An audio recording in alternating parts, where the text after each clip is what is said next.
From the Battle of Culloden actually happening, to Paris having all the provisions that Claire would need, here's how historically accurate Outlander really is. The show is so great because there are so many different things to like about it. But the thing I like the most is how historically accurate it is. I mean, they don't get everything right, but they're close. Starting with the Battle of Culloden. The most important part of the first season and Scottish history overall is the bloody Battle of Culloden. Many Scots died because Prince Charlie led the Jacobites into the bloody war. The conflict in Outlander was pretty close to reality.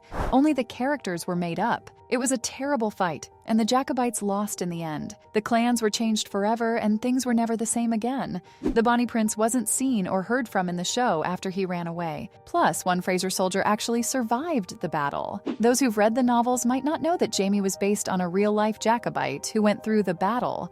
Diana Gabaldon told fans that she got the idea for the iconic Highlander after reading Prince in the Heather. According to the book, 19 wounded Jacobites hid in a farmhouse after the battle. The Redcoats had planned to kill them, but one man survived, a Fraser of the Master of Lovat's regiment. It's fun to think of him as Jaime Fraser anyway. Also, speaking of Lord Lovat, he was real too, which just goes to show that the directors nailed every single detail, including how the Jacobites defeated the British. Yes, that's a true story. It all happened at Prestonpans.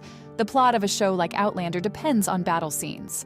They need to be historically accurate, and they're supposed to be intense too. Fans loved how spot on the Battle of Prestonpans was shown. The Jacobites really won this one. Unlike the disastrous Battle of Culloden, they had the upper hand because they were smart enough to attack the enemy, while they were sleeping in their camp near the swamp in the early morning. This idea was actually thought up by a Jacobite commander, so it adds even more value. The whole fight on Outlander was very true to what happened in real life, which makes the show super amazing. Another thing the writers got right was the insane number of superstitions. Several of the characters on the show are very primitive, which is very close to how Scots really are. Samhain, which is also called Day of the Dead, was shown in the prequel. The Celts enjoy Samhain as a time when spirits are free to roam among the living. They also believed in fairies and witches. In the same way, Scots of the time put a lot of stock in legends and folktales. If something happened that they didn't understand, it would affect their daily lives and choices in a big way, because they would associate it with witchcraft. Outlander is pretty historically accurate in this aspect, since it shows things that were very superstitious at the time. Plus, in Scotland in the 1800s, life was hard for women. They weren't seen as being on the same level as men. Instead, they were seen as things to be owned. In the beginning of Jaime and Claire's romance, there are several scenes that show this. The Redcoats took Claire because of her stupidity, and Jaime thought it was his duty as her husband to punish her. Though she eventually showed her stubborn husband that they were equals, and that she wouldn't ever let him touch her like that again. But most men who lived at the time wouldn't have agreed to those terms. While all these things are great, there were some facts that the show got wrong, like the fact that the witch trial wouldn't have happened.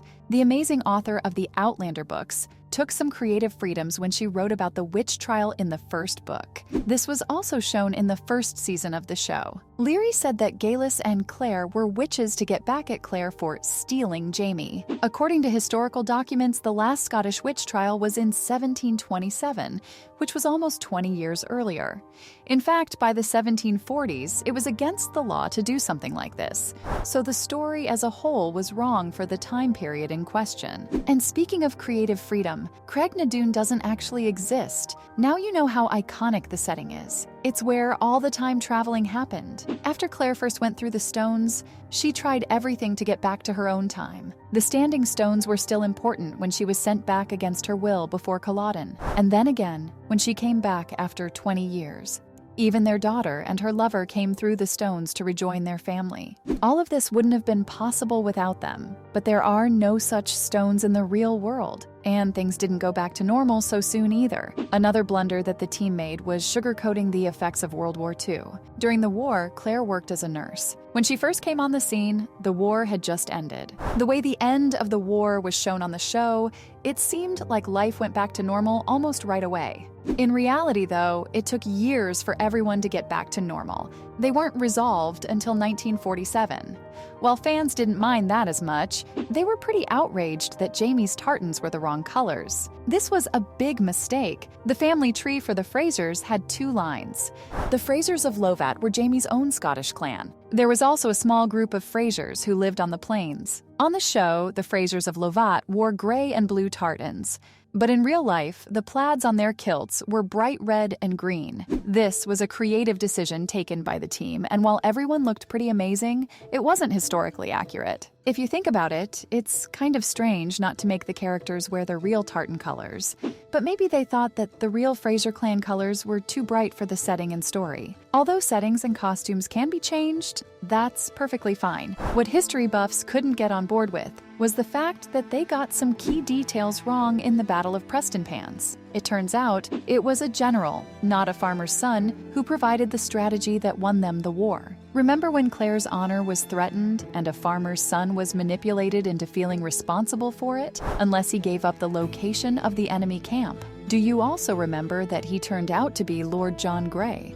Grey's knowledge of the enemy camps helped the Jacobites decide to sneak into the swamp and fight their enemies when they weren't ready. The truth is that the plan was made by a general in the army of the Jacobites. He grew up in the Prestonpans area, so he knew what the bog looked like. It was interesting to see how they changed it to fit the show's dramatic story. But it wasn't as dramatic as showing Prince Charlie as an idiot. Prince Charles Edward Stuart, who was in charge of the Jacobite rebellion, made a lot of mistakes, that's for sure. The first was that he went after the throne in Scotland, even though he didn't have much of an army ready. Plus, when he went to fight England, he didn't know what to expect and led his men to disaster. So it's safe to say that he wasn't the best. Don't get me wrong, the actor Andrew Gower himself was brilliant on the show, but the way his character was written, it made the historical figure a lot goofier than he actually was. While not everything about his character was made up, he wasn't as dumb as he was on Outlander either. Most of the time, people think of Prince Charlie as either a fool or a romance hero, but he wasn't nearly as naive as the series would have you believe. Finally, there was something else that the show got wrong that pissed off an entire city. The way Paris was treated on the show was horrible, because there's no way they didn't have modern medicine at that time. We know that Claire was a pretty good nurse during World War II, but she was also a good doctor in the 18th century. In season 2, she went to France to help people get better, but it seemed like she could have used some more help. While in Paris, Claire went to Maester Raymond's apothecary and bought some plants and other natural medicines to help her lover and the people of the area. That made Paris look super primitive, and it wasn't. 18th century France had much better medical science at the time, making sure that Claire could help people all she wanted without having to go through such difficulty. So, there you have it, Sassenachs. From Paris having all the provisions that Claire would need to the Battle of Culloden actually happening, that was how historically accurate Outlander really is.